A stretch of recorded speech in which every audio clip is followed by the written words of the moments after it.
L'invité du jour vous est présenté par Algérie Télécom. Algérie Télécom, toujours plus proche. Monsieur Zamiche, bonjour et merci d'avoir accepté notre invitation. Bonjour madame et bonjour pour tous les auditeurs de la radio chaîne 3. Alors avec plus de 40% de dessalement dans le mix AEP, l'Algérie s'impose comme l'un des leaders en termes d'investissement et en termes de production d'eau dessalée. En sommes-nous actuellement en termes de production journalière? Bismillahirrahmanirrahim. On est actuellement en train de réceptionner le nouveau programme complémentaire numéro 1 qui consistait à la réalisation de 5 stations de dessalement d'eau de mer au niveau du littoral algérien. Donc on parle de Tataraf, Bijaya, Boumerdas, Tipaza et Oran, avec une capacité unitaire de 300 000 m3 jour par station, ce qui donnera bien sûr une capacité cumulée de 1,5 million de m3 jour, qui va se rajouter à notre parc de dessalement d'eau de mer. Donc actuellement on a atteint un nombre de 19 stations de dessalement avec une capacité globale de 3,75 millions de m3 jour. Ces capacités, ces quantités, donc on pu augmenter le taux de contribution du dessalement d'eau de mer en Algérie de 18% à 42%. C'est très important, c'est-à-dire comme taux. Surtout à classer l'Algérie, bien sûr, initialement, l'Algérie est classée la première en Afrique en termes d'investissement dans le dessalement d'eau de mer et les autres installations connexes. On est classé les deuxièmes, c'est-à-dire en deuxième classe dans le monde arabe, le deuxième dans le Méditerranée. Ce qui a donné, c'est-à-dire cette particularité à l'Algérie en termes d'investissement dans des installations d'envergure. Le dessalement d'eau de mer, c'est parmi les projets d'envergure que l'État a investi pour rassurer, pour aussi sécuriser l'alimentation hydrique de la population. Donc vraiment, des montants colossaux ont été investis à l'effet de créer, de sécuriser l'alimentation en eau potable de la population via cette technologie non conventionnelle. Vous faites bien de parler d'infrastructures d'envergure, puisque sur les stations de dessalement mises en service cette année, on parle de 300 000 m3 par jour. Ces stations, les dernières qui ont été inaugurées, ont-elles atteint leur vitesse de croisière? Voilà, pour une station de dessalement, juste pour rappeler que nous avons toujours un passage, donc il faut passer par une réception provisoire.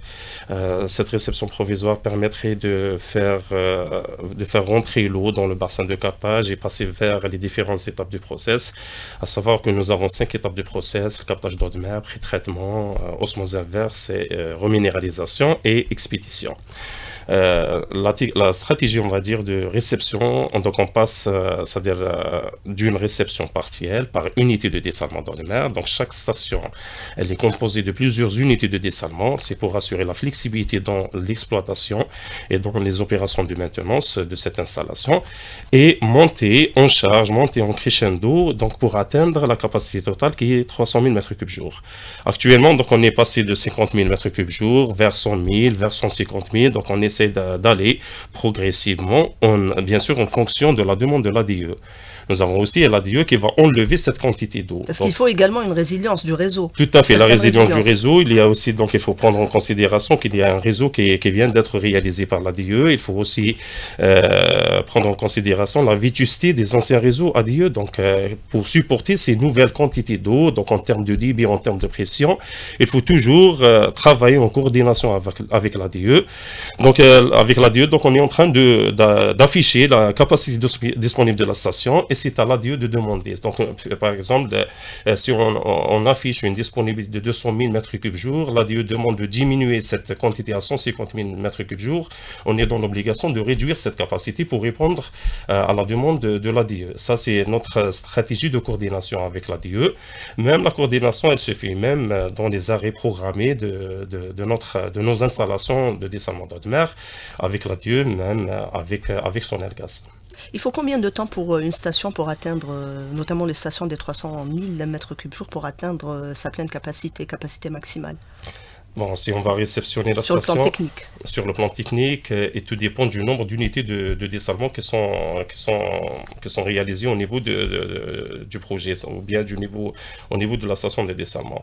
Ça dépend d'une station de 10 unités de dessalement, donc à partir des essais de performance, à partir des essais de fiabilité. Donc nous avons des essais de fiabilité. Chaque unité elle doit fonctionner de manière satisfaisante et de manière continue, sans arrêt, pendant 10 jours. Donc chaque unité elle doit fonctionner pendant 10 jours sans arrêt pour assurer la fiabilité de la station. Par la suite, on passe aux essais de performance pour vérifier et la quantité et la qualité d'eau produite au niveau de la station. Bien sûr, pour répondre aux exigences de notre acheteur qui est l'ADE. Donc, il y a donc 10 jours pour les essais de fiabilité, plus 24 heures pour les essais de performance. On va rajouter aussi quelques essais supplémentaires pour augmenter la capacité à 110% de la capacité design, pour vérifier donc les conditions dans lesquelles la station elle pourra fonctionner. Même si on aura des problèmes au niveau de la station, on peut compenser l'arrêt de la station par une augmentation en débit, on va dire conjoncturelle, pour répondre à ce manque à produire, et par la suite revenir vers la capacité nominale de cette station, donc 300 000 m3 jour. Donc on va dire 10 jours pour chaque unité de dessalement, auquel on va rajouter un jour d'essai de performance, et on va rajouter aussi donc 24 heures pour des essais supplémentaires. Donc ça va donner 2 jours pour chaque unité. Donc il faut multiplier ce nombre par le nombre d'unités qui se trouvent au niveau de la station, pour s'assurer de la fiabilité des équipements pendant les 25 ans à venir de la période d'exploitation. C'est des installations, on va dire, comme on vient de dire, c'est des installations d'envergure. Notre mission, notre obligation, c'est de maintenir ces installations jusqu'à 25e année de la durée d'exploitation. Donc il faut aller doucement, avec des pas sûrs, pour assurer que cette station doit fonctionner avec le même niveau de performance qui a été exigé dans notre cahier de charge.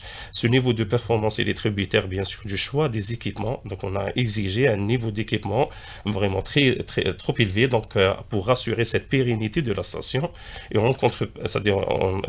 d'une autre part, il faut assurer un programme de maintenance qui va durer pendant les 25 ans de la période d'exploitation, pour pérenniser cette installation et avoir toujours le même niveau de performance initial qui a été exigé dans nos cahiers de charges. Une autre station arrive bientôt, celle de Tirramt dans la wilaya de Béjaïa. Elle est annoncée pour le 20 juin, donc moins d'un mois. Est-ce que la cadence des travaux aujourd'hui permet de dire et d'assurer et de rassurer qu'on sera dans les délais? Inch'Allah, avec les, on va dire, les dispositions qui ont été prises au niveau de la station, donc on a déjà commencé à travailler dessus. Donc depuis le lancement de ce projet, donc on a essayé d'adopter des dispositions, on va dire, spécifiques et particulières à l'effet d'atteindre la capacité de production de cette station dans les délais impartis au projet. Donc on avait parlé initialement en décembre 2024 pour commencer la distribution de l'eau. Il y a toujours des aléas, dans un projet il y a toujours des aléas, le terrain, il y a toujours la météo, donc il y a toujours des perturbations qui un petit peu dérapent, un petit peu, ou bien glissent le planning initial vers des plannings prévisionnels, mais la situation est maîtrisée. Donc, ça reste un délai record. Un délai record, 24 mois, c'est-à-dire en comparaison avec ce qui est adopté dans le monde, 36 à 52 mois, c'est-à-dire comme délai accordé à ces installations de dessalement, et sans prendre en considération les aléas liés au projet. Donc quand on parle des aléas liés au projet, c'est des aléas du terrain, du site qui a été choisi pour la réalisation de ce projet, du site de captage ou bien du point de captage. Il y a plusieurs paramètres à prendre en considération dans la réalisation du projet, à l'effet d'optimiser dans le temps et dans le coût de ce projet, et par la suite, de manière directe, c'est le prix de cession qui présente pour nous le facteur clé pour la réussite d'un projet. C'est-à-dire toujours, il faut lier ça avec le prix de cession, à quel prix je vais vendre cette eau. Donc il faut toujours prendre les meilleures décisions pour le choix du site, il faut toujours prendre les meilleures décisions pour le choix du processus de dessalement et aussi intégrer, c'est-à-dire l'efficience énergétique dans nos installations, optimiser dans la consommation en énergie, s'inscrire aussi dans la transition énergétique avec l'introduction de plusieurs équipements qui vont nous permettre... Vous y pensez, vous parlez même de solaire, c'est en projection des panneaux photovoltaïques. Tout à fait, ça va... ce sont des installations énergivores. Tout à fait, donc parmi les mesures que nous avons prises, c'est-à-dire dans la réalisation des futurs projets, c'est d'intégrer de 30 à 35% des énergies renouvelables donc, dans nos stations de dessalement. Ça va nous permettre aussi de réduire en consommation de l'énergie électrique, de réduire aussi l'empreinte carbone, donc à partir de cette intégration, et s'inscrire bien sûr de manière générale dans la transition énergétique et éviter éventuellement les pénalités qui vont appliquer, c'est-à-dire sur l'Algérie dans les futures années. Donc il y a toujours des projets de voir, c'est-à-dire de contrôler les sociétés qui dessalent le plus, c'est-à-dire ou bien les pays qui dessalent. Donc il y a toujours des recherches pour voir quel est l'impact de ce dessalement dans l'environnement. De notre côté, nous avons toujours des études d'impact sur l'environnement qui sont, qui sont lancées préalablement à la réalisation de n'importe quel projet.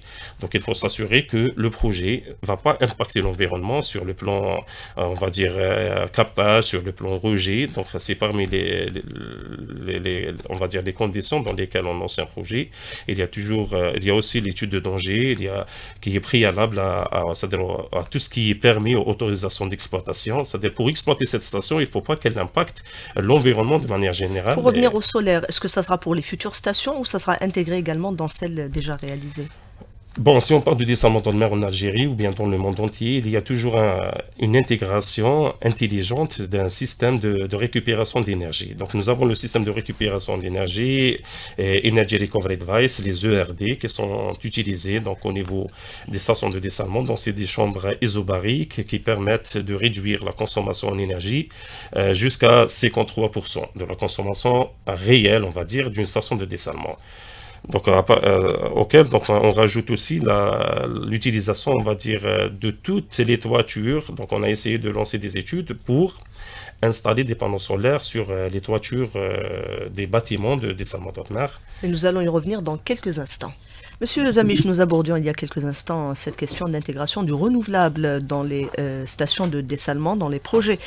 Également avec, entre autres, l'installation des toitures, des panneaux photovoltaïques sur les toitures. Voilà, c'était une étude qui a été lancée par AEC pour voir à quel taux on pourra contribuer avec ces panneaux solaires dans la consommation énergétique de nos installations. Malheureusement, donc, la contribution de ces panneaux solaires, même si on va utiliser l'ensemble des toitures des bâtiments, on ne peut avoir qu'un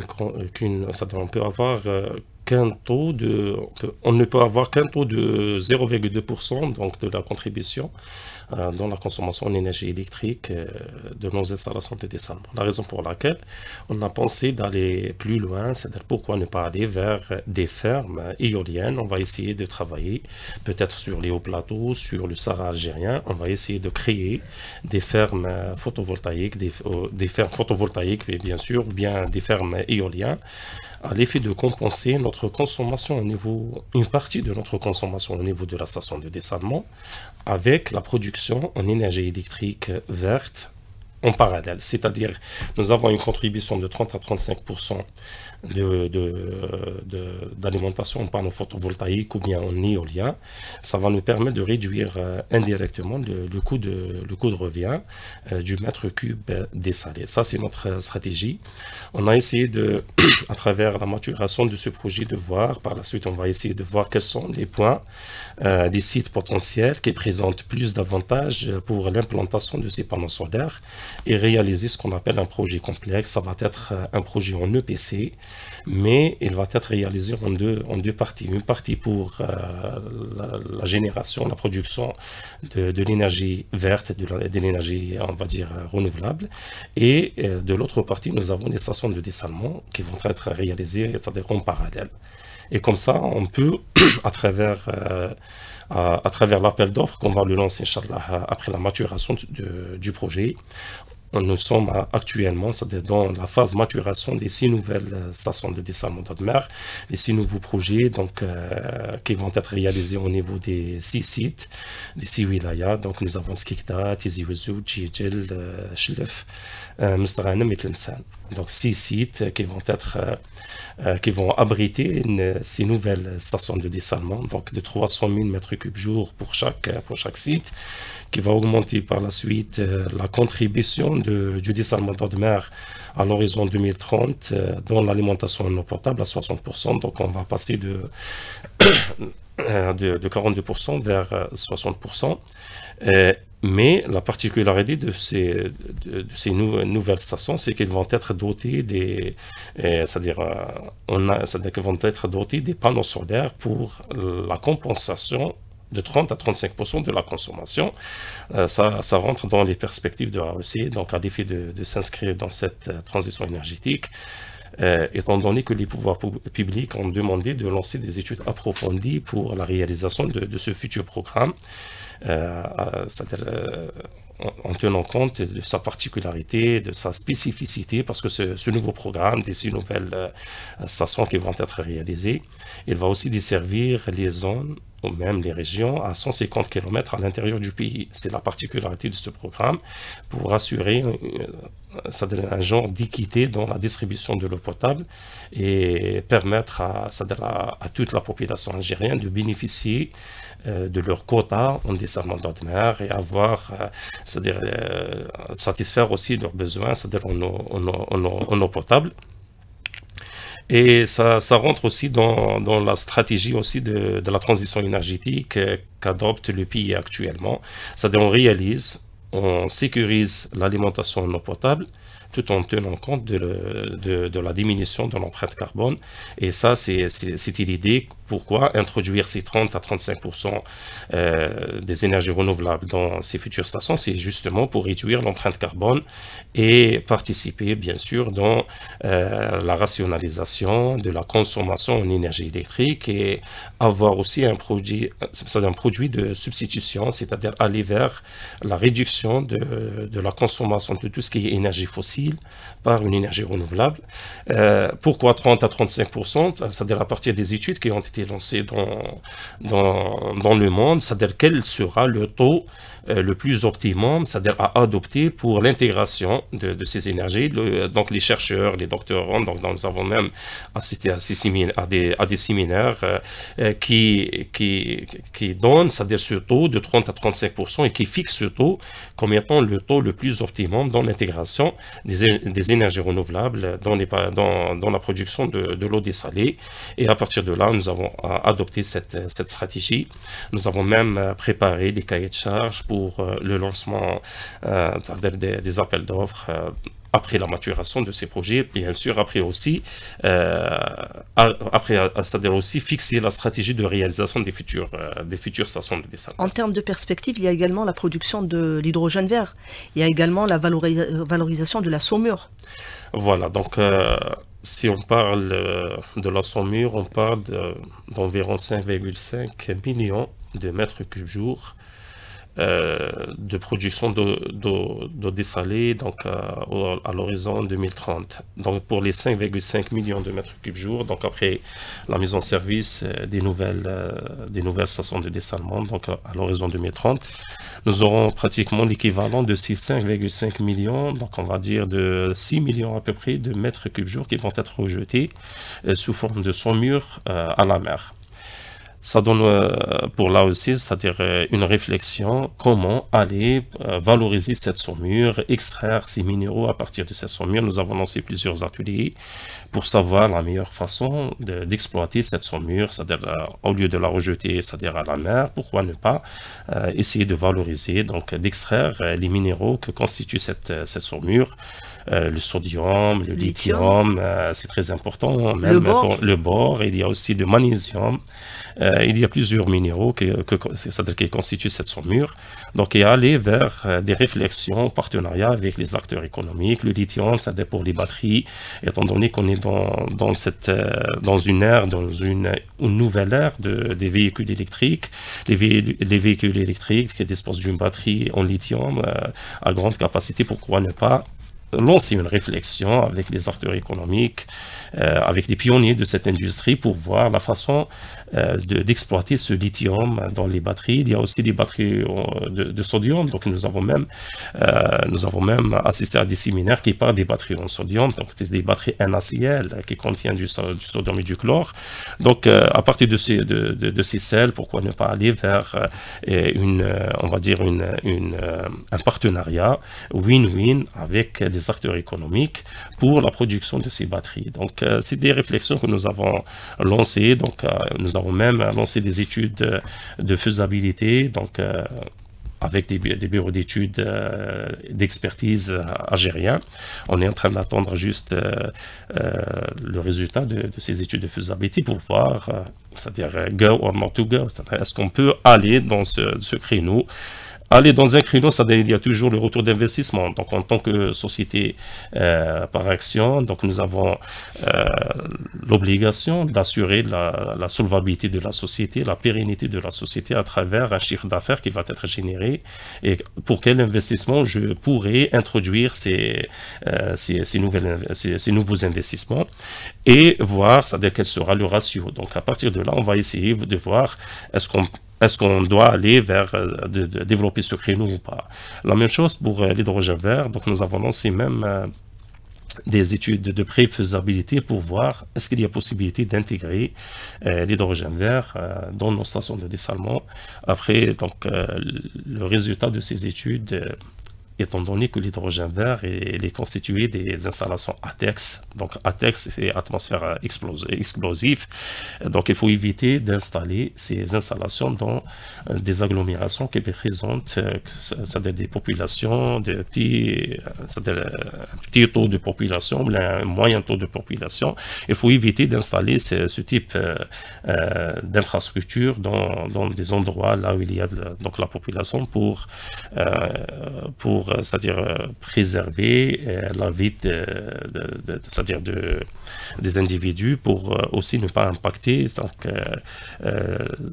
on va dire la société par rapport à ces installations ATEX. Donc l'hydrogène vert, on a lancé cette étude de préfaisabilité, donc on n'a pas pu trouver un moyen pour intégrer cet hydrogène vert dans nos installations de dessalement. Il y a le problème de foncier, il y a le problème de risque, c'est-à-dire d'installer ces installations. Donc peut-être on va essayer de contribuer avec des stations de dessalement dans le futur, Inch'Allah, pour produire une eau avec une qualité requise pour la production de cet hydrogène. L'hydrogène, il a besoin, c'est-à-dire d'une eau c'est-à-dire ultra pure, donc c'est une eau dont les caractéristiques physico-chimiques avoisinent les 0,2 microsiemens par centimètre carré. Donc c'est une eau c'est-à-dire ultra pure. On peut, c'est-à-dire participer, on peut contribuer par nos stations de dessalement dans la génération de cet hydrogène vert. Donc l'hydrogène vert, c'est-à-dire pour avoir l'hydrogène vert, il suffit d'avoir 10 litres d'eau ultra pure. On combine ces 10 litres, c'est-à-dire avec 50 kWh d'énergie verte. Donc, il faut qu'elle provienne des panneaux photovoltaïques, des éoliens ou bien une autre source verte, pour séparer donc, les atomes de l'hydrogène c'est-à-dire dans la molécule H2O. Donc c'est un processus d'électrolyse. Donc on utilise l'électrolyse pour la séparation. L'électrolyse, donc, il est alimenté par une énergie verte et l'eau, les 10 litres d'eau par kilogramme d'hydrogène, il est assuré par nos stations de dessalement. Donc nous avons même lancé une réflexion comment contribuer dans la production de l'hydrogène vert de manière indirecte. Et nous sommes là pour développer donc, pour contribuer dans la concrétisation de ces projets. Des projets ambitieux concernant la main-d'œuvre, la formation, les ponts avec l'université? Les ponts avec l'université, oui, évidemment. Donc, nous avons lancé même une convention cadre dernièrement. Nous avons déjà finalisé les discussions avec la Direction générale de la recherche scientifique et technologique auprès du ministère de l'enseignement supérieur et de la recherche scientifique. Donc, nous avons finalisé donc, la convention cadre qui va englober, on va dire, le scope, les missions qu'on va réaliser avec on va dire les entités institutionnelles du pays. Donc on a essayé d'arrêter donc une feuille de route, comment faire contribuer ces institutions dans la concrétisation des programmes de dessalement. Donc nous avons plusieurs sujets de recherche qui sont peut-être classés dans les tiroirs de nos universités. On va essayer de faire sortir ces projets de recherche, les concrétiser et aller en partenariat avec l'université algérienne. Nous avons tenu plusieurs séances de travail avec les membres, on va dire, du comité de pilotage de cette convention cadre, de ce partenariat entre AEC et le ministère de l'enseignement supérieur. Inch'Allah, on va assister à la cérémonie de signature, donc Inch'Allah, dans les jours à venir. Et à partir de là, on va essayer d'utiliser tout ce qui a été on va dire développé au niveau de nos universités. Donc les plateformes, les programmes, les bases de données, on va essayer de travailler donc avec une synergie avec une synergie avec l'université algérienne, à l'effet de concrétiser ce qu'ils ont développé comme études pour impliquer l'université, donc ces entités institutionnelles, dans le développement des futurs projets de dessalement d'eau de mer. Une dernière question, donc ce sont 2 décennies pratiquement de dessalement, de capitalisation de savoir-faire, de développement d'équipements également, intégration industrielle. Aussi, est-ce qu'on pense aujourd'hui à exporter ce savoir-faire, notamment sur le continent? Voilà, écoutez madame, à partir de 23 ans d'existence de AEC, donc notre mission initiale c'était sécuriser la population en eau potable. Mais nous avons une autre mission, donc secondaire, c'est comment assurer comment assurer l'alimentation en eau potable via des ressources, on va dire, non conventionnelles, qui est le dessalement d'eau de mer. Et en parallèle, on a essayé de s'accaparer de cette industrie de dessalement d'eau de mer. On veut donc localiser cette industrie de dessalement d'eau de mer en Algérie pour la sécurisation de nos installations dans la phase d'exploitation. C'est-à-dire 25 ans d'exploitation, on a besoin de plusieurs intrants dans cette industrie de dessalement d'eau de mer. On parle des membranes d'osmose inverse, des filtres à cartouches, des filtres à sable, l'anthracite, des produits chimiques.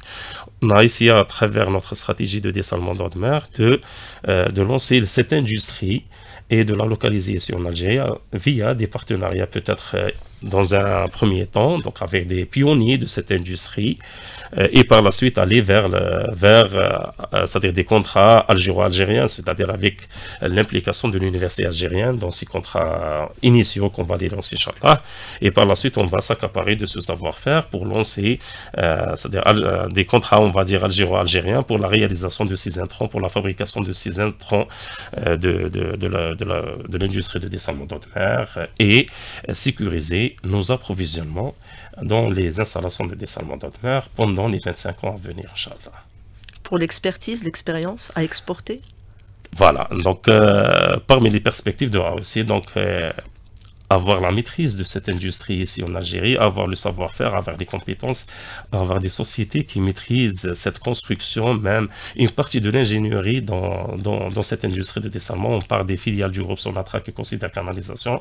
Pourquoi ne pas aller, c'est-à-dire ensemble, vers le développement de cette industrie, donc avec les pays voisins. Donc on va commencer par l'Afrique dans un premier lieu et exporter ce savoir-faire vers les autres pays du monde. Donc ça c'est notre ambition, c'est notre vision des choses, c'est de maîtriser ici en Algérie. Il ne faut pas se limiter de maîtriser en Algérie et produire, mais pourquoi ne pas aller acquérir d'autres expériences à l'international.